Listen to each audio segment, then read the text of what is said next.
Hello everyone and welcome back to B2 Learning. Myself Nitesh Kataria, your mathematics mentor. बच्चा आज हम start कर रहे हैं, मतलब अभी कौन सा लेक्चर करेंगे? This will be a second lecture of binomial theorem. First lecture already हो चुका है जिसमें हमने बेसिक बात किया था कि बाइनोमियल थ्योरम एक्चुअल में है क्या, किस तरह के क्वेश्चंस आते हैं, एक्सपेंशन क्या है, जनरल टर्म क्या है और कुछ बेसिक प्रॉपर्टीज कोफिशिएंट्स की. कुछ क्वेश्चंस की प्रैक्टिस भी हम कर चुके हैं फर्स्ट लेक्चर में. करेक्ट. अभी क्या करते हैं, सेकंड लेक्चर स्टार्ट करते हैं और पहले ना कुछ क्वेश्चंस की जो लास्ट क्लास तक पढ़ा था है ना, उनसे रिलेटेड कुछ क्वेश्चंस करेंगे, उसके बाद कुछ नया पढ़ के और उसके क्वेश्चन प्रैक्टिस स्टार्ट करेंगे. देन अच्छा क्वेश्चन अपने पास फर्स्ट एग्जांपल कि write down the seventh term in this.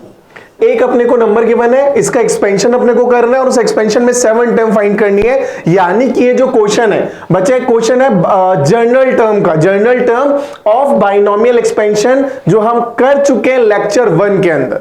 Then अब सीधे सीधे क्वेश्चन स्टार्ट करते हैं, ज्यादा डेप्थ में जाएंगे नहीं क्योंकि वो ऑलरेडी हो चुका है. 7 टर्म फाइंड करनी है, मतलब मेरे को पता चल गया कि r+1 की वैल्यू, r+1 की वैल्यू कितनी हो जाएगी 7, that is r will be equal to 6. यही अप्रोच हमेशा लगाते हैं कि जो नंबर अपने को फाइंड करना है, जो टर्म r अपन लेते हैं उससे कम, ताकि कैलकुलेशन या फॉर्मूला सिंप्लीफाइड रहे, याद रहने में इजी रहे. देन 7 टर्म फाइंड करनी है. फॉर्मूला अपने को पता है कि अगर अपने को t ऑफ r+1 फाइंड करना है, that is t of 7 find करना है, so this is equal to NCR into first term जो भी अपने पास है. अगर इसे मैं बोलता हूं a, इसे मैं बोलता हूं x, तो ये हो जाएगा a to the power n minus r into x to the power r. यही होता है. Then simple formula. अब यहां पे r की वैल्यू कितनी है, r है अपने पास 6. अच्छा n कितना है अपने पास, n क्वेश्चन के हिसाब से है 14, n इज 14, तो n को लिखा मैंने, r को लिखा मैंने, a अपने को पता है और x अपने को पता है.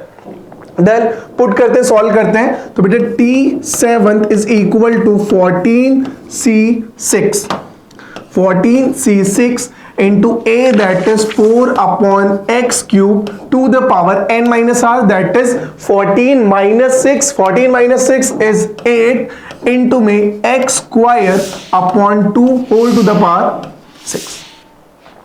बस यही है. थोड़ा सा सिंप्लीफाई कर लेते हैं ताकि मतलब सिंप्लीफाई करना है. सो दिस इज 14c6, इसको नहीं छेड़ते हैं. यहां अपने पास हो जाएगा 4 की पावर 8 यानी कि 2 to the power 16 upon x to the power 3 into 8 24 into the x to the power 2 into 6 यानी कि 12 और अपॉन में 2 raised to the power 6. थोड़ा और सिंप्लीफाइड फॉर्म में लिखते हैं. दिस इज 14c6, 2 की पावर नीचे 6 ऊपर 16, that is 2 raised to the power 10, x की पावर 12 नीचे 24, that is upon x to the power 12. This is done. बस यही अपने को फाइंड करना था. फाइंड क्या करना है अपने को, 7 टर्म, तो भाई ये 7 टर्म आ गई. सिंपल. r को पुट किया n प्लस r को पुट किया 7. अगर अपने को फाइंड करना था ये, तो r+1 को पुट किया 7, r फाइंड किया 6, r आ गया, a पता है, x पता है, n पता है, पुट करा वैल्यू फॉर्मूले के अंदर और आंसर आ गया. Put the value, get the result, because formula we already have.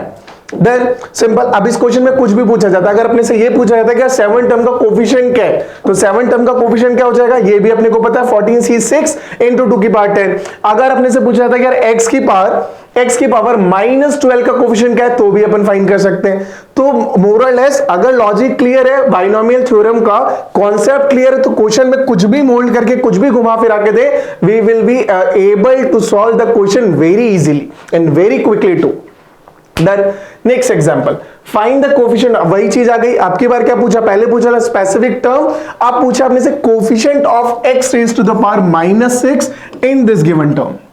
Then अच्छा इसका एक्सपेंशन करना है. जो भी एक्सपेंशन रहेगा वहां पे कोई एक नंबर होगा जो x raised to power -6 से मल्टीप्लाई हो रहा है, वो नंबर अपने को फाइंड करना है.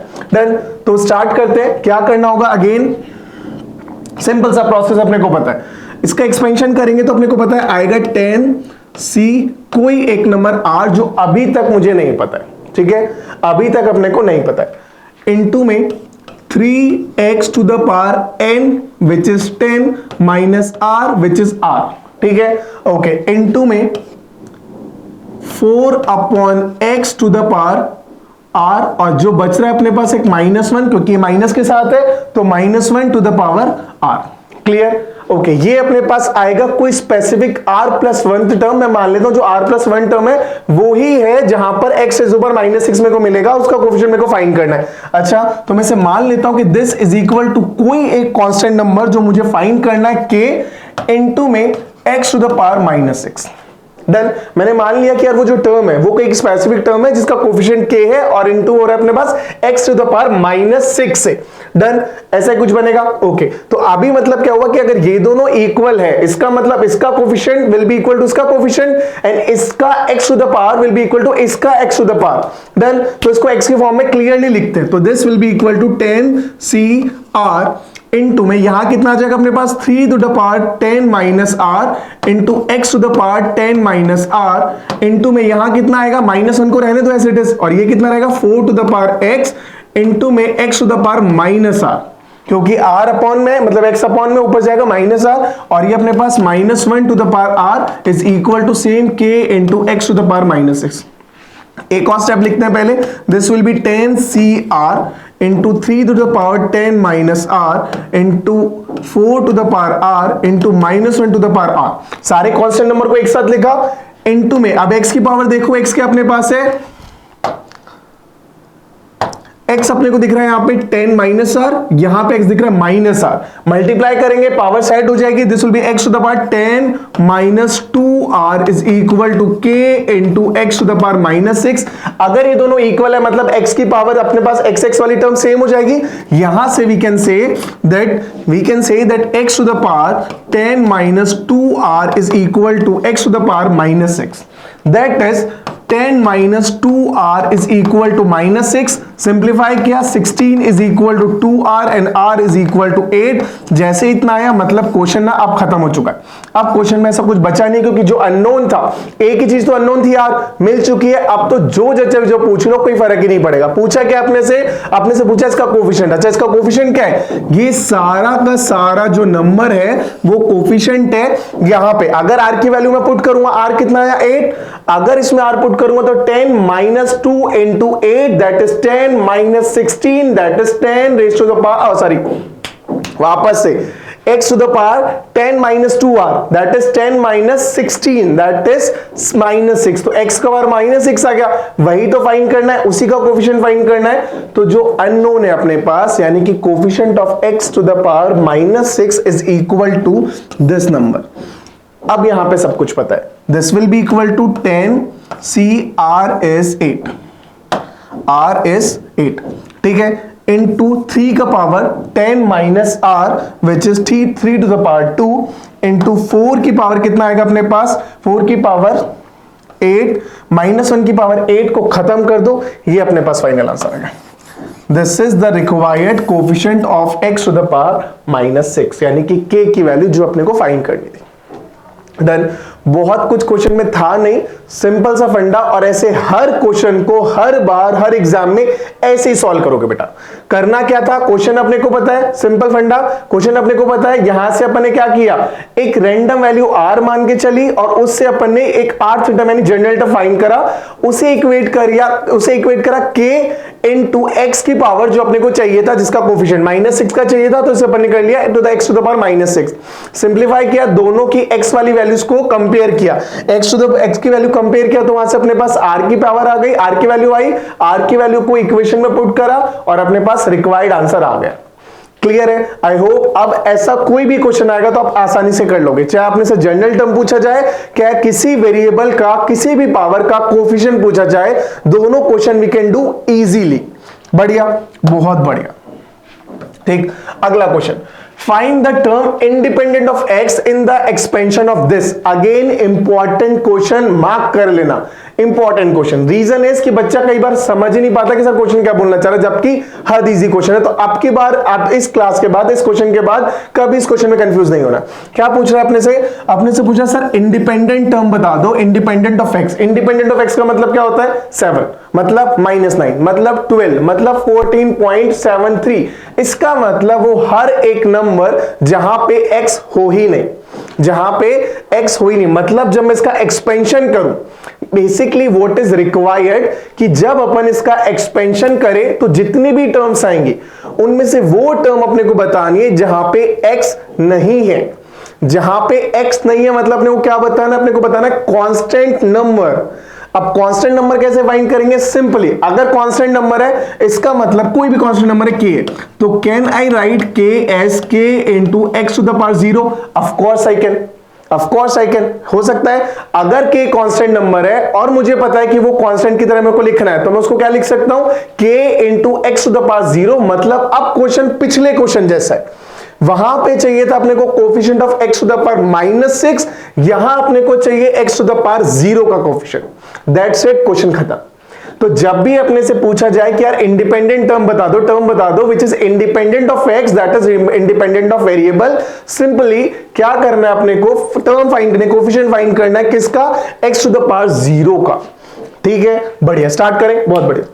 एग्जैक्टली पिछले वाले तरीके से। तरीका क्या था अपने पास, n अपने को पता है 25, तो यानी कि दिस इज 25 CR जो कि अननोन है, इनटू में 3 to the power cube root यानी कि x टू द पावर 1/3 लिख देता हूं मैं, raise to power n minus r into में 5 root x to the power r is equal to कोई एक constant number k into x to the power 0। यही करना था, कांस्टेंट नंबर लिखा था और x की वो पावर लिखनी थी जिसका कोफिशिएंट फाइंड करना है।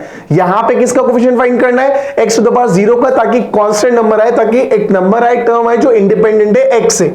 लिखा बेटा, अब इसको सिंप्लीफाई कर दो। This is equal to 25 CR into में 3 raise to the power n यानी कि 25 माइनस r इनटू में यहां से अपने पास आ जाएगा 5 to the power r into में, अब x की पावर कितनी है, x की पावर 1/3, ये 1/3 ऊपर जाएगा तो कितना बन जाएगा, ये बन जाएगा अपने पास x to the power -1/3 into -1/3 raise to power n minus r, that is -1/3 into में अपने पास कितना आ जाएगा n, that is 25 minus r।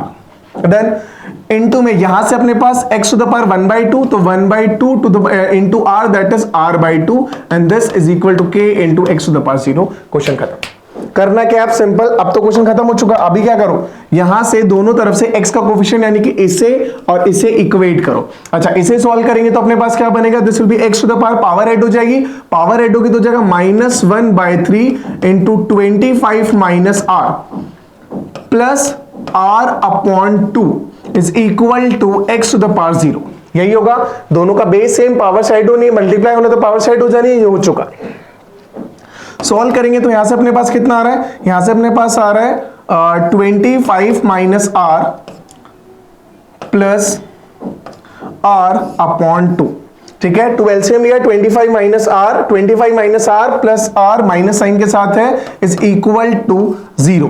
बस अब इसको सिंप्लीफाई कर दो, x का आंसर, r का आंसर आ जाएगा और वही अपने को चाहिए था। क्वेश्चन डन, खत्म करते हैं, फटाफट को सॉल्व करेंगे। This will be -25 plus r तो plus 2 times of r/2 is equal to 0, that is 2r is equal to 25 and r is equal to 12.5। r आ गया 12.5, मतलब मेरे को इतना पता चला कि यार 13.5 जो टर्म है वो अपने पास कांस्टेंट नंबर है। क्या मैं बता सकता हूं 13.5 टर्म यहां पे पॉसिबल भी है, क्या है यार, वापस से देखना, r है अपने पास 12.5, जैसे ही r अपने पास इंटीग्रल नई वैल्यू आ रही है ना, इंटीग्रल वैल्यू नहीं आ रही है मतलब फ्रैक्शन या डेसिमल वैल्यू आ रही है, इसका मतलब मुझे देखते ही समझ आ रहा है कि यार वो टर्म ना पॉसिबल ही नहीं है। अगर वो टर्म पॉसिबल नहीं है, इसका मतलब सिंपली मैं क्या बोल सकता हूं कि यहां पे कोई टर्म पॉसिबल नहीं है जो x से इंडिपेंडेंट है, मतलब कोई भी कांस्टेंट टर्म पॉसिबल नहीं है। हर टर्म में अपने पास x कहीं ना कहीं रहेगा, सिंपल, बस बात करो। क्या करना होता है, r फाइंड किया, फाइनली r की वैल्यू या तो इंटीग्रल आएगी या नॉन इंटीग्रल आएगी। अगर इंटीग्रल आई, r की वैल्यू मिल गई, सिंपली पुट करा, कोफिशिएंट फाइंड कर लिया, नो चैलेंज। बट r की वैल्यू अगर फ्रैक्शनल आई यानी कि डेसिमल आई, तो उस केस में कुछ मत करो, सिंपली बोल दो नॉट पॉसिबल, यानी कि कोई ऐसा टर्म नहीं है। तो अच्छा, नॉट पॉसिबल बोलेंगे या क्या बोलेंगे, ऐसा ना बोल दे सीधे सीधे 0, पॉसिबल ही नहीं है भाई, यानी कि अपने पास कौन सी टर्म होंगी, कोई भी टर्म नहीं है, यानी कि कांस्टेंट नंबर क्या होगा, अगर कांस्टेंट नंबर फाइंड करने को बोला है तो 0 will be the constant number. Clear है, बढ़िया, ओके बच्चा। अब मूव करते हैं बेटा नेक्स्ट क्वेश्चन पे, और इस क्वेश्चन को आप ध्यान से देखोगे तो आपको देखते समझ आएगा, सब क्वेश्चन तो ना इंटरेस्टिंग सा दिख रहा है। क्वेश्चन क्या बोल रहा है कि अपने को फाइंड करना नंबर ऑफ इररेशनल टर्म्स। अच्छा, इररेशनल टर्म चलो फाइंड करना एक बार के लिए कॉम्प्लिकेटेड नहीं है। अगर आप ऑप्शंस देखो, अगर आप एक्सपेंशन की बात करो, यहां पे जिसका एक्सपेंशन फाइंड करना है वहां पे 5 की पावर भी अपने पास क्या है, 5 की पावर भी अपने पास क्या है फ्रैक्शन में, 2 की पावर भी क्या है फ्रैक्शन में, और टोटल पावर भी दे रखा है 100। मतलब अब देखने को दिख रहा है क्वेश्चन थोड़ा सा डिफिकल्ट जाएगा शायद, बट ना अपन इसको एक बाय बार, one by one, step by step करने की कोशिश करेंगे और उस क्वेश्चन को स्मूथ बनाएंगे, इजी बनाएंगे। ठीक है, हो सकता है स्टेप ज्यादा लगे, जो लगेंगे वो लगेंगे, उसका कुछ कर नहीं सकते, बट क्वेश्चन स्मूथ लगना चाहिए। सबसे पहला पॉइंट क्या चाहिए अपने को, number of irrational term.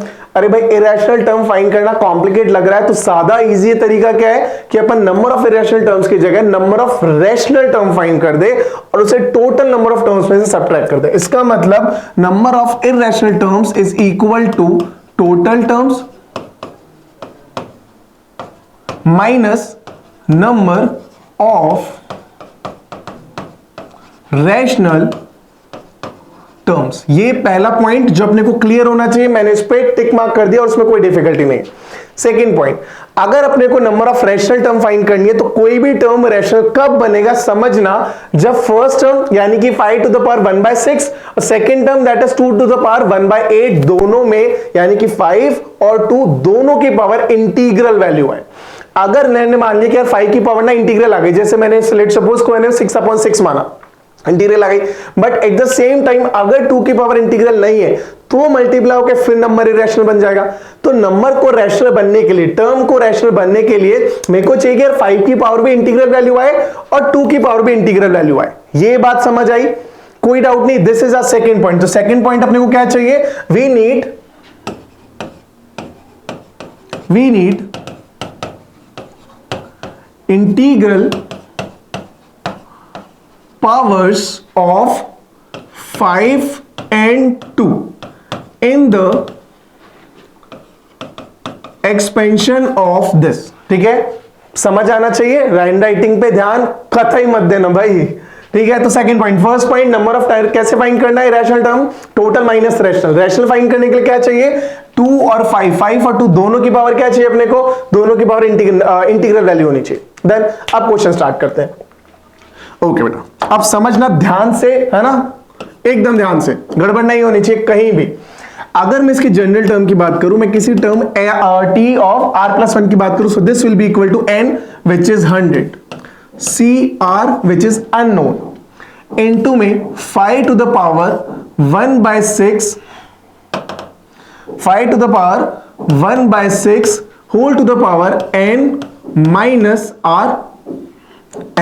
r into में 2 to the power 1/8 whole to the power r, and this is equal to, ये अपने पास क्या बनेगा, ये अपने पास बन रहा है कोई specific term r+1 term. Then अब अपने को चाहिए कि यार ये टर्म ना रैशनल बने। अगर ये रैशनल बने इसका मतलब मुझे क्या चाहिए, एक तो 5 की पावर रैशनल, 5 की पावर इंटीग्रल नंबर है और 2 की पावर इंटीग्रल वैल्यू है।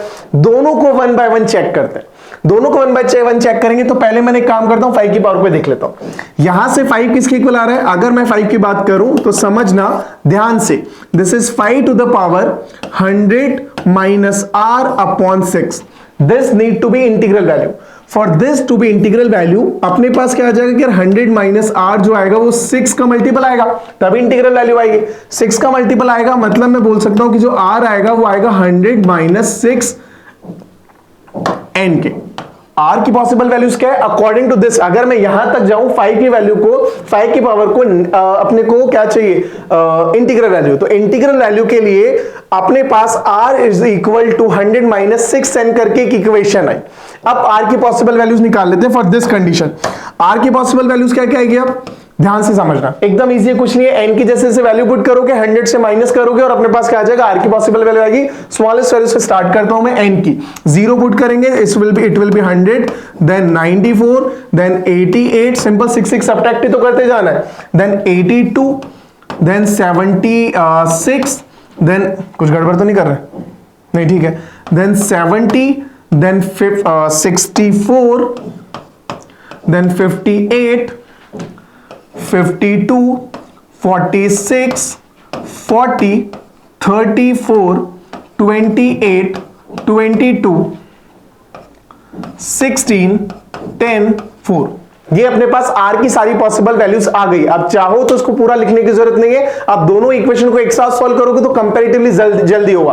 बट मैं यहां पे चाहता हूं कि हर तरह का बच्चा समझ पाए, तो किसी को चैलेंज आए तो अभी वो क्लियरली समझ पाएगा कि यार अगर मेरे को चाहिए कि ये वैल्यू इंटीग्रल आए, मतलब r की पॉसिबल वैल्यूज ये सब हो सकती है, बट अभी जरूरी नहीं कि सारी पॉसिबल वैल्यूज है। क्यों? क्योंकि मुझे चेक करना है कि r की इन वैल्यूज के लिए क्या 2 टू द पावर जो भी है वो भी अपने को रैशनल इंटीग्रल वैल्यू दे रहा है, तो चेक करते हैं। तो अभी मेरे को क्या चाहिए? सेकंड वैल्यू, यानी कि अगर मैं बोलूं कि second that is 2 to the power r upon 8 को अगर इंटीग्रल करना है, मतलब r upon r is equal to what? r is equal to 8n, मतलब r को 8 का डिविजिबल मल्टीपल होना चाहिए। अगर मैं दोनों चीजों को चेक करूं, मैं इसकी वैल्यूज निकालूं फिर दोनों का इंटरसेक्शन चेक करूं, तो मैं डायरेक्टली इंटरसेक्शन चेक करता हूं। तो इनमें से कौन कौन सी वैल्यूज है, इनमें से r की कौन कौन सी वैल्यूज है जो 8 का भी मल्टीपल है, मतलब इस कंडीशन को भी सेटिस्फाई कर रहा है। अब मैं चेक करूंगा, मेरे को एक वैल्यू मिल रही है 88 और अपने पास नेक्स्ट मिल रहा है 64। जीरो से स्टार्ट कर लेते हैं, 16, 40, 64, 88। तो अपने पास नंबर्स आ रहे हैं, एक नंबर आ रहा है 16, एक आ रहा है 40, एक आ रहा है 64 और एक आ रहा है 88। मतलब ये चार ऐसे नंबर्स हैं जो इसे भी इंटीग्रल कर रहा है और इसे भी इंटीग्रल कर रहा है। ठीक है, 5 की पावर को भी इंटीग्रल कर रहा है, 2 की पावर को भी इंटीग्रल करना है। तो वही तो मेरे को चाहिए। कौन कौन सी वैल्यूज चाहिए थी? r की ऐसी वैल्यू जो 5 और 2 दोनों की पावर को इंटीग्रल कर दे। तो मेरे को ऐसी चार वैल्यूज मिली, 16, 40, 64 एंड 88। मतलब r की इन वैल्यूज के लिए यहां पर मेरे पास जो टर्म्स बनेगी वो सारी रैशनल टर्म बनेगी। और फाइंड क्या करना है? Number of irrational term. तो number of irrational term that is required. Question का सॉल्यूशन क्या बनेगा? ये अपने पास सॉल्यूशन बनेगा। ग्रीन पेन से मार्क करो, स्पेस थोड़ा सा कम है, थोड़ा सा मैनेज कर लेना सब लोग। यहां मार्क कर देता हूं, चलो ठीक है। आएगा क्या? टोटल नंबर ऑफ टर्म्स कितनी है? अगर पावर 100 है मतलब 101 माइनस जो नहीं चाहिए, कौन सी नहीं चाहिए थी? Number of rational term. कितनी आ रही? 1 2 3 4 सब्ट्रैक्ट करो बच्चा, बची हुई सारी वैल्यूज दैट इज 97 वैल्यूज मेरे पास आएंगी विच आर इररेशनल्स। क्लियर है? तो आई hope this question is again very clear. देख लेना अच्छे से डिटेल के अंदर। मैं थोड़ा साइड हो जाता हूं, इफ यू वांट स्क्रीनशॉट ले लेना, उसके बाद क्वेश्चन को ट्राई कर लेना। ठीक है, चैलेंज नहीं आना चाहिए क्वेश्चन में। क्वेश्चन अच्छा था। अगर आपने अभी थोड़ा सा ऑब्जर्व किया हो तो अभी अपन ने जो क्वेश्चंस करे इस क्लास के स्टार्टिंग से लेकर अब तक, हर वो क्वेश्चन करा है जो पहले वाले क्वेश्चन से डिफरेंट है और लगभग वो सारा कुछ कवर कर ले जो अपने लिए इंपॉर्टेंट है, अपने बेसिक कॉन्सेप्ट्स को क्लियर करने के लिए इंपॉर्टेंट है। For an example, first question अपन ने किया जहां पे आ जाते हैं। फर्स्ट क्वेश्चन में अपन ने क्या किया था? अपने कोई स्पेसिफिक टर्म फाइंड करी, दैट इज जनरल टर्म का क्वेश्चन। सेकंड में अपन ने किसी स्पेसिफिक x की पावर का कोफिशिएंट फाइंड किया। नेक्स्ट अपन ने फाइंड किया इंडिपेंडेंट टर्म। नेक्स्ट अपन ने फाइंड किया इरेशनल, नंबर ऑफ इरेशनल या फिर रैशनल टर्म, जो दोनों उसके अंदर कवर हो चुके हैं। तो हर टाइप का क्वेश्चन लगभग हो चुका है जो अपने बेसिक कॉन्सेप्ट्स के लिए रिक्वायर्ड है, जरूरी है। क्लियर? तो आपने क्वेश्चंस कर लिए, समझ लिए, प्रैक्टिस करना, कोई डाउट लगे बताना। ठीक है, नेक्स्ट अपन स्टार्ट करते हैं next topic that is middle term of the expansion of x plus a to the power n। मतलब अगर अपने पास एक एक्सपेंशन है, अपने पास एक बाइनोमियल एक्सपेंशन अगर अपन इसका करेंगे तो जो भी जितनी टर्म्स आएंगी उनका मिडिल टर्म फाइंड करना है। क्लियर? अब बच्चा मिडिल टर्म ना कौन सा होगा या कितना होगा ये डिपेंड करेगा कि अपने पास एक्चुअल में नंबर ऑफ टर्म्स कितनी है। ठीक है, इसीलिए मैंने कहा है नंबर ऑफ ऑड के लिए क्या करेंगे और नंबर ऑफ इवन के लिए क्या करेंगे, वो दोनों वन बाय वन डिस्कस करते हैं। पहले बात करता हूं ऑड। अब यहां पे कंफ्यूज करते ही मत होना, ना फॉर्मूले ज्यादा याद करने की जरूरत है, आप सीधा कॉन्सेप्ट पकड़ोगे और क्वेश्चन सॉल्व करोगे। कैसे समझना? अगर मैं कह रहा हूं नंबर ऑफ टर्म्स ऑड है, नंबर ऑफ टर्म ऑड है, इसका मतलब n क्या है? इसका मतलब n क्या है? अपने को पता है नंबर ऑफ टर्म्स किसके इक्वल होता है? नंबर ऑफ टर्म्स बेटा इक्वल होता है n प्लस 1 के। अगर n प्लस 1 ऑड अपने पास आ रहा है, इसका मतलब क्लियर पता चल रहा है कि यार n ना इवन है। अगर n इवन है तो कंफ्यूज यहां बिल्कुल मत होना। n इवन था, नंबर ऑफ टर्म्स ऑड है, फाइंड करना है। और अपने को मिडिल टर्म, ज्यादा कुछ सोचो मत, जो 10th 9th 8th क्लास से पढ़ते आओ कि यार मीडियन फाइंड करना होता है तो मिडिल टर्म कैसे फाइंड करते हैं, ऑलमोस्ट वो अप्रोच लगाओ। ठीक है, कैसे करना है समझना ध्यान से। ठीक, अगर मैं कह रहा हूं यार मेरे पास ना 5 टर्म है, फर्स्ट सेकंड थर्ड फोर्थ, यानी कि यहां पे n की वैल्यू 4 रही होगी, n की वैल्यू 4 रही तो नंबर ऑफ टर्म्स 5 आ गए, ये 5 टर्म्स है। अगर मेरे को मिडिल टर्म फाइंड करनी है तो middle term will be equal to, अभी फाइंड करने में कॉम्प्लिकेटेड है, ठीक है। अभी मैं बात करता हूं, अच्छा n की वैल्यू 4 रखी है तो इसकी वैल्यू 5 आ गई, गड़बड़ कर दी, ठीक है। n की वैल्यू 4 रखी, नंबर ऑफ टर्म्स 5 है, ये 5 टर्म्स अपने पास आ गई है। मिडिल टर्म कौन सी, मिडिल टर्म ये है, क्यों, क्योंकि 2 टर्म इससे पहले 2 टर्म इसके बाद में, इसलिए तो मिडिल टर्म कोई कहीं चैलेंज नहीं है, ठीक। अच्छा मैं कहता हूं यार 4 की जगह मेरे पास n की वैल्यू 6 होती, अगर n की वैल्यू 6 होती तो एक्सपेंशन में नंबर ऑफ टर्म 7 होता। मैं मान लेता हूं ये फर्स्ट टर्म, ये अपने पास आ गया 7 टर्म, तो टोटल नंबर ऑफ टर्म 7 हो गया।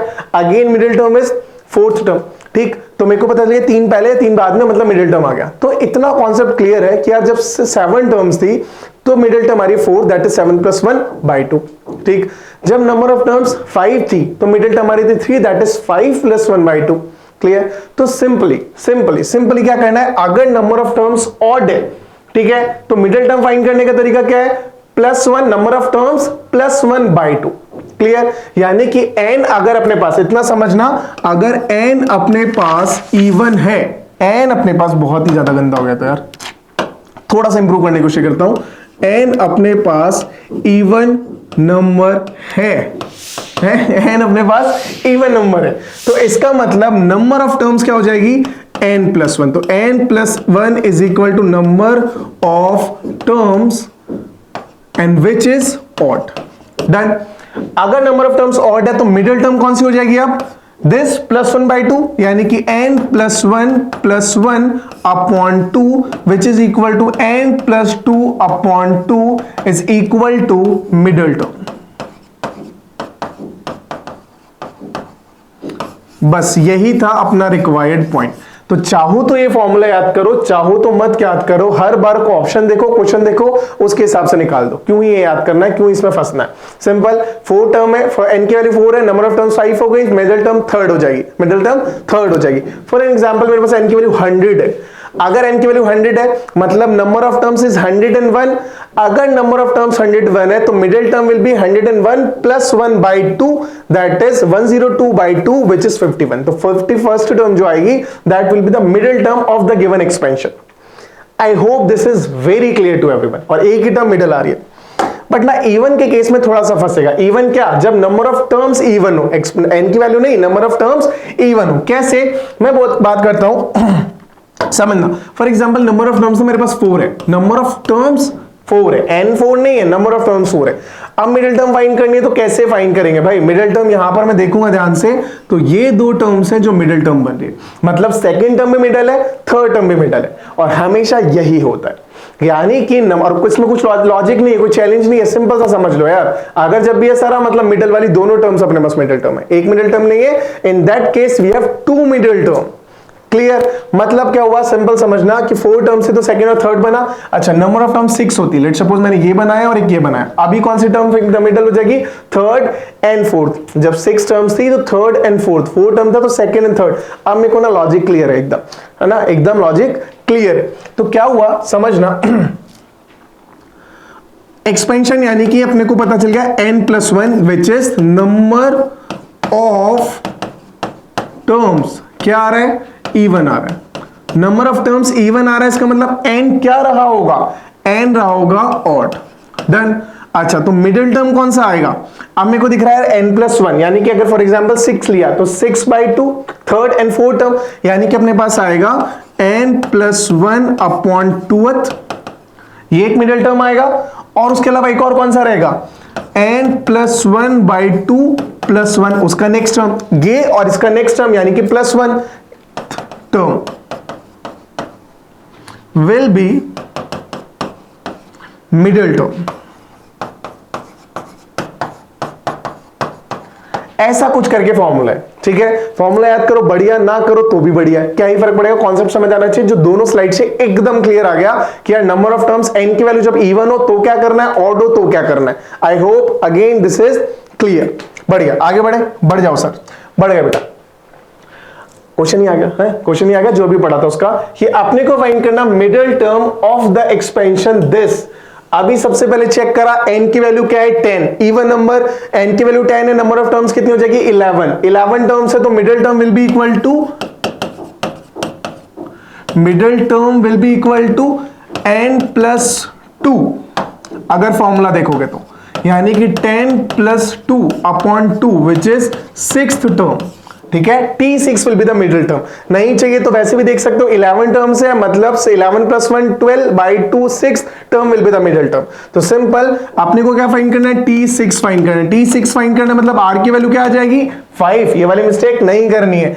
N की वैल्यू क्या दे रखी है 10, ऑलरेडी गिवन है। अब क्वेश्चन खत्म है, पुट करो वैल्यू, सॉल्व करो। आंसर इज 10C5 इनटू में 3x/7 टू द पावर 10 - 5 यानी 5 अपॉन में into 2y to the power 10 - 5 यानी 5 और -1 टू द पावर 5। बस इसको सिंप्लीफाई कर लो।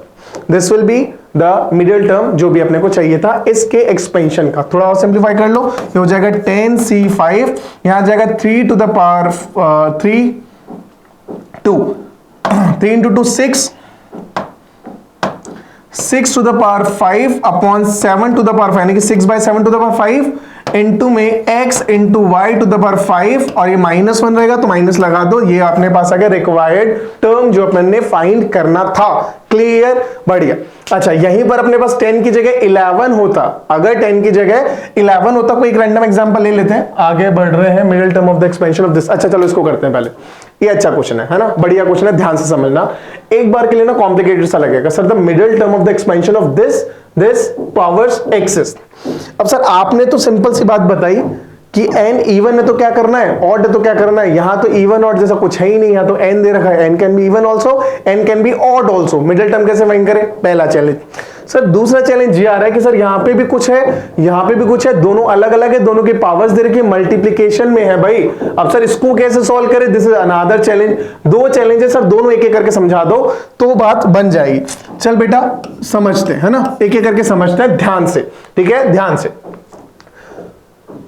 1 - 1/x power n, 1 - x power n, कुछ सिमिलैरिटी शायद देखने को मिल रही, ठीक है। तो सिमिलैरिटी को थोड़ा और क्लियर करते हैं। इसको मैं क्या लिख सकता हूं, अगर इसकी एलसीएम x लिया, अंदर ही x से एलसीएम x लिया तो बन जाएगा x - 1 whole to the power n into में 1 - x whole to the power n। कोई चैलेंज नहीं, बढ़िया। अब यहां दिख रहा है x - 1, यहां दिख रहा है 1 - x, या तो इसको मैं x - 1 बनाऊं या इसको 1 - x बनाऊं, ठीक है। तो इसे अपन 1 - x बना देंगे तो उसके लिए माइनस कॉमन लेना पड़ेगा, -1। अच्छा, -1 की पावर n है, अगर इसकी पावर n तो -1 की पावर n कॉमन लेना पड़ेगा, ले लिया। -1 की पावर n, अब ये हो जाएगा 1 - x to the power n into में 1 - x to the power n और होल अपॉन में जो चल रहा है दैट इज x और वो भी विद पावर n। ये अपने पास बना इसका मॉडिफाइड वर्जन। क्लियर है, इसका मॉडिफाइड। अब थोड़ा सा सिंपल लग रहा है पहले के कंपैरेटिवली, थोड़ा और इसको सिंप्लीफाई करते हैं। क्लियर, अच्छा और सिंप्लीफाई करेंगे so this will become -1 to the power n without no change. This will become 1 - x to the power n into 1 - x to the power n, that is n plus n 2n upon में x to the power n। अब ये अपने पास final form बन रही है कि sir अब इसको देखने में ना कंपैरेटिवली काफी आसान लग रहा है। अब इसको सॉल्व कर दो। अब इसको कैसे सॉल्व करें, कोई लोड नहीं है, फाइंड क्या करना है अपने को, मिडिल टर्म। अच्छा, मिडिल टर्म यानी कि अगर मैं इसको ध्यान से देखूं तो ये अपने पास आ रहा है 2n। अगर 2n आ रहा है, इसका एक्सपेंशन करना है, सब में ये लगा दो, जितनी भी टर्म्स बनेगी सब में x to the power n से डिवाइड करोगे तो स्पेसिफिक टर्म आ जाएगी। ज्यादा चैलेंज लो मत, जो क्वेश्चन बता रहा हूं उस स्टेप को फॉलो करो। n 1 - x to the power 2n, अगर मेरे को दिख रहा है पावर 2n है तो आई कैन क्लियरली से कि भाई ये, एक तो मैं थोड़ा सा इसको सेपरेट करता हूं ताकि आप वो डाउट खत्म हो जाए। -1 की power n upon x to the power n into में 1 - x to the power 2n। पहले इसका एक्सपेंशन करता हूं, उसे इससे मल्टीप्लाई कर दूंगा। इसको मैंने बाहर ले लिया कॉमन लेके, ये मान के चलो, बढ़िया, ओके। अब मेरे को यहां पे क्या चाहिए, इसका एक्सपेंशन, इसको मैंने ब्रैकेट ओपन करना है, उसका मिडिल टर्म फाइंड करना है। अब ध्यान से देखो इसका मिडिल टर्म कैसे फाइंड करेंगे, यहां पे पावर कितना है, पावर है 2n। जैसे ही पावर 2n दिख रहा है मैं क्लियरली बोल सकता हूं कि सर ये ऑड नंबर है कि इवन नंबर है। 2n है मतलब डेफिनेटली 100% इज इवन नंबर। तो ये मेरे को पता चल गया कि यार ये नंबर ना इवन नंबर है। अगर इवन नंबर है यानी कि number of terms will 2n + 1, 2n + 1 इसका मतलब नंबर ऑफ टर्म्स कितनी बनेगी, ऑड, अगर नंबर ऑफ टर्म्स ऑड है इसका मतलब फॉर्मूला अपने को पता है, यानी कि middle term will be equal to 2n plus 1 plus 1 by 2, that is 2n plus 2 by 2, यानी कि मेरे को पता चल रहा है कि middle term of 1 minus x to the power 2n is equal to which term? This will be equal to 2n plus 2 by 2, which I can say n plus 1th term. अब ये क्वेश्चन है जो अपने को simplify करना है, यानी कि बेसिकली अपने को n plus 1th term find करना है इसका। अब n प्लस 1 टर्म फाइंड कर दो, तो इसका n प्लस 1th टर्म क्या बनेगा? वी क्लियरली नो, पहले थोड़ा सा ना स्पेस बना लेते बेटा, स्पेस थोड़ा कम लग रहा है।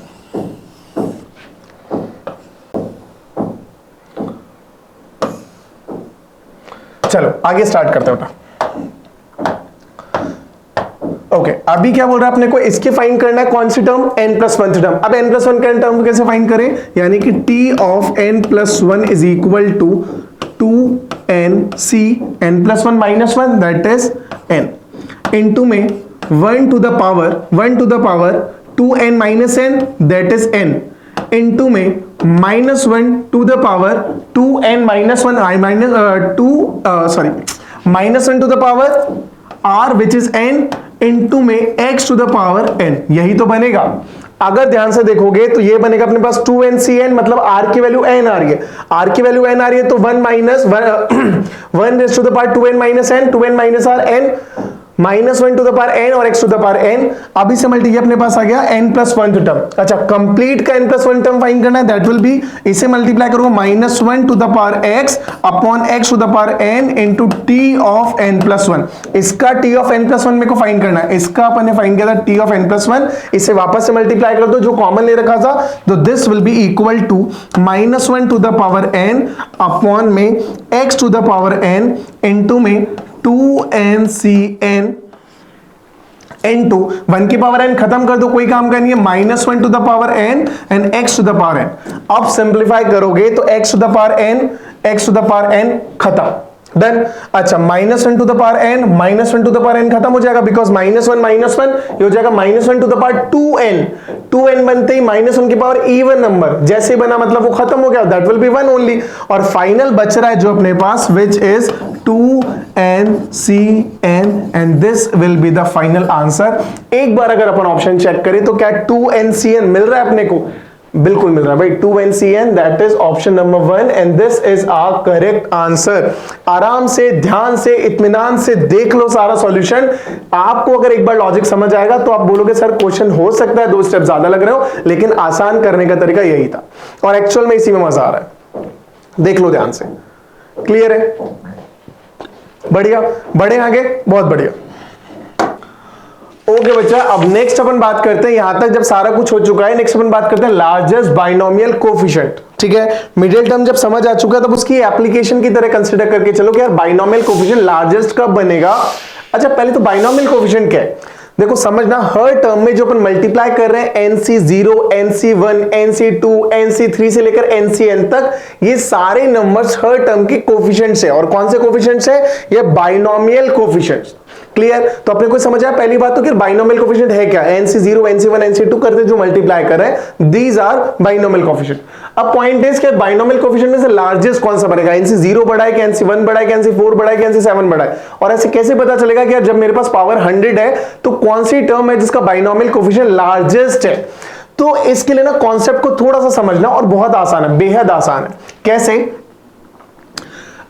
n की रैंडम वैल्यू लेता हूं, लेट्स सपोज मैंने 5 ली, और उसके लिए जो पॉसिबल वैल्यूज अपने पास c के साथ फॉर्म हो सकती है सारी फॉर्म कर देता हूं। NC0, 5C0, 5C1, 5C2, 5C3, 5C4 and 5C5। सिर्फ एक ऑब्जर्वेशन के लिए ध्यान से ऑब्जर्व करना, अगर मैं इसको सॉल्व करूंगा this will be equal to 5 factorial upon 0 factorial into 5 factorial, that is 1। इसको सॉल्व करेंगे it will be 5 factorial upon 1 factorial into 4 factorial which is 5।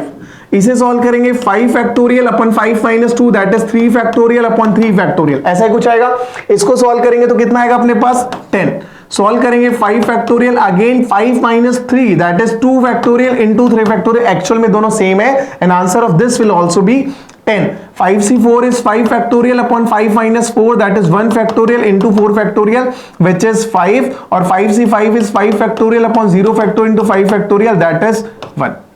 मतलब मुझे क्या समझ आ रहा है कि ये दोनों की वैल्यू सेम आ रही है, इन दोनों की वैल्यू सेम, ये 5 है ना, हैंडराइटिंग के लिए माफी 5 है, और ये दोनों अपने पास सेम आ रहा है. क्लियर है? मतलब अगर मैं देखूं तो फर्स्ट और लास्ट की वैल्यू सेम आती है, सेकंड लास्ट की, थर्ड लास्ट की. और इसका रीजन ना, जब मैंने पीएनसी पढ़ाया था तो उसमें क्लियर कर दिया था, और इस सेशन में भी, इस वाली सीरीज में भी जब पीएनसी पढ़ाऊंगा तो और क्लियर करूंगा कि यार इस तरह से क्यों हो रहा है. ठीक है, वो सिलेक्शन रिजेक्शन का कोई सिंपल सा बेसिक सा कॉन्सेप्ट है जो हम देखेंगे पीएनसी के अंदर ज्यादा क्लियरली. अभी के लिए ऑब्जर्वेशन से मुझे समझ आ रहा है कि first term, last term, second last, third last will be equal अगर यहां पे नंबर ऑफ टर्म्स इवन है. ठीक, अगर मेरे पास नंबर ऑफ टर्म्स ऑड होती, फॉर एग्जांपल मैं 4c0, 4c1, 4c2 और 4c3 एंड 4c4 की बात करूं, 4c3 एंड 4c4 की बात करें. वापस से यहां पे कुछ मैंने मिस्टेक बोला, यहां पे नंबर ऑफ टर्म्स अपने पास इवन था तो वैसा हुआ. नंबर ऑफ टर्म्स ऑड है, अगर 4c0 फाइंड करेंगे तो मैं देखूंगा तो इन दोनों की वैल्यू सेम आ रही है, इन दोनों की वैल्यू सेम आ रही है, और इसकी वैल्यू डिफरेंट आ रही है. ठीक है, जो मिड में है वो अलग है, उसके साथ कोई पेयर बनाने को मिल नहीं रहा है. लेकिन ध्यान रखना हो क्या रहा है, इसकी वैल्यूज आप सेकंड चीज ऑब्जर्व करो, पहले इंक्रीज हो रही है फिर डिक्रीज होना स्टार्ट हो जा रही है. मतलब कि मैक्सिमम कब आ रहा है, जब मैं मिडल मोस्ट पे पहुंच चुका. जब नंबर ऑफ टर्म्स अपने पास इवन थी तो मिड की 2 टर्म होती है, मिडिल टर्म फाइंड करते हैं, चेक कर चुके अपन. जब नंबर ऑफ टर्म्स इवन है तो 2 मिड की जो टर्म्स है वो अपने पास आएगी मिडिल टर्म, और उन दोनों का बाइनोमियल कोएफिशिएंट हाईएस्ट है. सिमिलरली जब नंबर ऑफ टर्म्स अपने पास ऑड है तो मिडल में एक ही टर्म आएगी और उसी टर्म का बाइनोमियल कोएफिशिएंट लार्जेस्ट है, हाईएस्ट है. तो सिंपल, अगर अपने को फाइंड करना है लार्जेस्ट बाइनोमियल कोएफिशिएंट, तो मुझे एक चीज समझ आ रहा है कि यार बाइनोमियल कोएफिशिएंट किस टर्म का हाईएस्ट होगा, जो मिडिल टर्म है. एन की वैल्यू इवन हो, एन की वैल्यू ऑड हो, फर्क नहीं पड़ेगा, फाइंड करना मिडिल टर्म, जो मैं जान चुका हूं अच्छे से कैसे करना है. ठीक है, अब जब मिडिल टर्म फाइंड हो गई तो उसी का कोएफिशिएंट फाइंड करो, एनसी वाला वैल्यू जो अपने पास है, आर आ चुका तो एनसीआर फाइंड करो, that will be the largest binomial coefficient possible. Even के केस में 2 होंगे, ऑड के केस में सिंगल होगा, दैट्स इट. क्लियर? यही कुछ यहां पे लिखा है, देख चेक करते हैं. इफ एन इज इवन तो ऐसा कुछ, एन इज ऑड ऐसा कुछ, और ऐसा कुछ. ठीक है, उसको ज्यादा डिटेल में समझने की जरूरत नहीं, क्योंकि जो एक्चुअल में समझने का था मैं समझा चुका हूं, और यही आपके काम का है, यही आपने फॉलो करना है कि जो मिडिल टर्म अपन ने निकाली, एन की वैल्यू इवन के केस में कैसे, ऑड के केस में कैसे, तो जो नंबर जो अपने पास मिडिल टर्म्स आ रही है उन्हीं का एनसीआर जो अपने पास आ रहा है, वो जो बाइनोमियल कोएफिशिएंट आ रहा है वही बाइनोमियल कोएफिशिएंट हाईएस्ट है. क्लियर? अगेन क्लियर, बहुत बढ़िया. आगे बढ़ते हैं. Find the largest binomial coefficient in the expansion of this. भाई एक एक्सपेंशन दे रखा है, फाइंड करना है लार्जेस्ट बाइनोमियल कोएफिशिएंट. अब लार्जेस्ट बाइनोमियल कोएफिशिएंट अगर इसका फाइंड करना है तो एक्चुअल में क्या चाहिए आपको, एक्चुअल में आपने को चाहिए मिडिल टर्म. तो पहले तो बताओ यार मिडिल टर्म बनेगा कौन सा. नंबर ऑफ टर्म्स कितनी यहां पे, अच्छा एन की वैल्यू क्या है 19, नंबर ऑफ टर्म्स कितनी है 20. अगर नंबर ऑफ टर्म्स 20 है तो मिडिल टर्म कौन सी बनेगी, मिडिल टर्म नहीं बनेगी, यहां पे मिडिल बनेगी टर्म्स. 2 टर्म बनेगी, कौन कौन सी, एक 20/2 दैट इज 10th, एक 20/2 दैट इज 10 + 1 दैट इज 11. तो अपने को पता चला है 10th और 11th टर्म जो है ना वो मिडिल टर्म है. अगर 10th और 11th टर्म मिडिल टर्म है, इसका मतलब एक तो मेरे पास r+1 की वैल्यू आ रही है, इसको मैं r1 मान लेता हूं. r1+1 की वैल्यू आ रही है 10, और एक r2+1 की वैल्यू अपने पास आ रही है 11, दैट इज r1 अपने पास आएगा 9 और r2 अपने पास आएगा 10. Binomial coefficient NCR simple, n कितना अपने पास, n अपने पास दे रखा है 19. तो बाइनोमियल कोएफिशिएंट किस किस का हाईएस्ट होगा, largest highest binomial coefficient is n which is 19CR1 that is 9 and 19CR2 which is 10, और यही अपने पास लार्जेस्ट दैट इज हाईएस्ट है. ऑप्शन जो भी मिलेगा टिक करो, आगे बढ़ो, आंसर डन. और दोनों की वैल्यू सेम भी है। ऐसे मत सोचने कि सर दोनों की वैल्यू अलग है, एक्चुअल में तो दोनों की वैल्यू सेम है, तभी तो दोनों लार्जेस्ट बने। अगर दोनों में से किसी एक का अलग होता तो लार्जेस्ट बनता ही नहीं। और ये चीज यहां भी देखो समझ आएगा अगर ध्यान से देखोगे, observe that this will be equal to this, और यही वो बात हो रही है। थोड़ा सा NCR की फॉर्म में दे रखा है तो शायद समझने में कॉम्प्लिकेटेड हो, इसीलिए मैंने उसका फॉर्मूला आपको बताया नहीं। मैंने आपको क्या बोला कि आपने ऑब्जर्वेशन से ध्यान रखना है बस कि मिडिल टर्म का जो अपने पास कोफिशिएंट है, बाइनोमियल कोफिशिएंट है, वही लार्जेस्ट है, यानी कि R फाइंड करना, काम खत्म हो गया। R फाइंड क्या, पुट किया, डन, बस। मूव करते बेटा नेक्स्ट क्वेश्चन पे। अभी coefficient of x to the power 5 in the expansion of this. अगर मैं क्वेश्चन देखूं तो एक्चुअल में ये क्वेश्चन इस टॉपिक का है नहीं, है ना, ये तो वो टॉपिक था जो अपन ऑलरेडी कर चुके हैं, बट अब क्वेश्चन आ गया है, प्रीवियस ईयर का क्वेश्चन है तो कर लेते हैं, क्यों ही जाने देना है, ठीक है। अच्छा क्वेश्चन है, कुछ ना कुछ सिखा के ही जाएगा, ठीक है। अच्छा जिसे क्वेश्चन कर चुके हैं, जिसे समझ आ चुका है, स्क्रीन पॉज करना, क्वेश्चन सॉल्व करना और बाद में आंसर मैच कराना। जिसको नहीं है वो बेटा साथ के साथ करते चलो। बनेगा क्या, अभी सिंपल सा क्वेश्चन था, आप अपने को फाइंड करना है यहाँ पे x टू द पावर 5 का एक्सपेंशन। अभी दिखने में गंदा दिख रहा है, कॉम्प्लिकेट लग रहा है, थोड़ा सा इसको इजी करने की कोशिश करते हैं बेटा। अब इजी कैसे करें समझना, यहां से अपने पास है 1 plus x to the power 10 into में 1। अब यहां पे क्या करो, एलसीएम ले लो, एलसीएम लोगे तो आ जाएगा x और इधर आ जाएगा x plus 1 to the power 20। Done, बहुत बढ़िया। सिंप्लीफाई करें, सिंप्लीफाई करके it will become 1 plus x to the power 10 20 that is 30, x to the power 30 और इधर अपने पास आ जाएगा x to the power 20। Done, अभी क्वेश्चन आसान दिख रहा है, थोड़ा और ठीक से लिखते हैं इसको। यहां से 1 upon x to the power 20 अगर कॉमन ले लेते हैं तो बचेगा अपने पास 1 plus x to the power 30 और ये अपने पास बन गया। अब क्वेश्चन डायरेक्टली चाहिए क्या, एक्स टू द पावर 5 का एक्सपेंशन चाहिए, एक्स टू द पावर का 5 का कोफिशिएंट चाहिए। इस पूरे के अंदर, इस पूरे में x टू द पावर 5 का कोफिशिएंट कब मिलेगा, जब मैं इसके एक्सपेंशन में x टू द पावर 25 का कोफिशिएंट फाइंड कर लो। Because x to the power 25 into coefficient into x to the power 1 by x to the power 20, final answer अपने को देगा coefficient into x to the power 5 only. तो होगा 25 minus 5 हो जाएगा, माइनस 20 हो जाएगा, 5 आंसर आएगा। तो बेसिकली अपना टास्क बन गया x coefficient of x to the power 25 in expansion of 1 plus x to the power 30। अब इसको सॉल्व कर लो, यहां से क्या बनेगा, अपने को फॉर्मूला पता ही है, n that is 30 CR into 1 के पावर से कोई फर्क नहीं पड़ेगा into x to the power r is equal to कोई कांस्टेंट नंबर k है और उसकी पावर कितनी दे रखी है अपने को, into x to the power 25 दे रखी है। यानी कि सिंपली r अपने पास कितना आ रहा है, यहां से सॉल्व करेंगे तो r कितना आ रहा है 25, r25 आ रहा है, यानी कि this is 30 C25 into x to the power 25 is equal to k into x to the power 25। तो अगर मैं देखूं तो टर्म अपने पास बन रहा है ये कुछ यही बन रहा है। अच्छा यहां से अगर 1 इसे अगर मल्टीप्लाई कर देंगे, किससे मल्टीप्लाई करेंगे, 1 upon x to the power 20 into 30 C25 into x to the power 25 solve करेंगे। So this will be 30 C25 into x to the power 5, final answer. और यही अपन ने फाइंड करना था। फाइंड क्या करना था, x टू द पावर 5 का कोफिशिएंट। ऑप्शंस देखो कहीं दिख रहा है 30 C25 ना कहीं नहीं दिख रहा, कहीं नहीं दिख रहा, तो क्या आंसर गलत है, अरे बिल्कुल नहीं है भाई, गलत कैसे हो सकता है, नितेश सर ने करा है। लेकिन यहां ध्यान रखना कि जब 30 C25 को मैं क्या लिख सकते हैं, अप्रोच अपने को पता है, this will be equal to, this is equal to 30 C5 and ये अपने पास आंसर में जरूर मिलेगा 30 C5। और ध्यान से देखें तो 30 C5 is in the answer, correct option is first only. I hope again this question is very much clear to you। Clear है बेटा, ध्यान से देखो, सिंपल पहले जैसा क्वेश्चन क्या था माइनस वाला, इवन उससे कंपैरेटिवली आसान है ना, वहां पर फिर भी अपने को -1 कॉमन लेना पड़ा था, यहाँ पे तो वो भी नहीं करना, प्लस के अंदर था और इजी पड़ गया। तो सिंपली उसको सॉल्व करा, ये अपने पास आया। टोटल में x टू द पावर 5 का कोफिशिएंट चाहिए, मतलब इसमें x टू द पावर 25 का कोफिशिएंट चाहिए। x टू द पावर 25 का कोफिशिएंट फाइंड करना इजीली आता है, मल्टीप्लाई करा, क्वेश्चन डन, आंसर आ गया, फाइनल, बात खत्म। Again, I hope this is clear to every one of you. And this, okay, and now this is the homework question. जैसे लास्ट क्वेश्चन आया मतलब समझ आ गया, होमवर्क क्वेश्चन है, करना है आपने, सॉल्व करना है खुद से और मेरे को बताना है किसे चैलेंज आ रहा है, ठीक है। मुझे लगता नहीं वैसे चैलेंज आएगा, बट स्टिल ट्राई करना, इजी क्वेश्चन है, आराम से हो जाएगा, कॉन्फिडेंस बनेगा। अब सेकंड चीज, अपने पास लगभग बाइनोमियल थ्योरम बेटा खत्म है। अब नेक्स्ट क्लास के अंदर अपन क्या करेंगे, मल्टीनोमियल थ्योरम, यानी कि इसका एक्सटेंडेड वर्जन, जिससे अपने इस चैप्टर को रैप अप कर सके, और कुछ इंपॉर्टेंट क्वेश्चंस। क्लियर है? तो मिलते हैं बेटा नेक्स्ट क्लास में, तब तक के लिए टेक केयर एवरीवन, ध्यान रखिए अपना, पढ़ाई करते रहिए।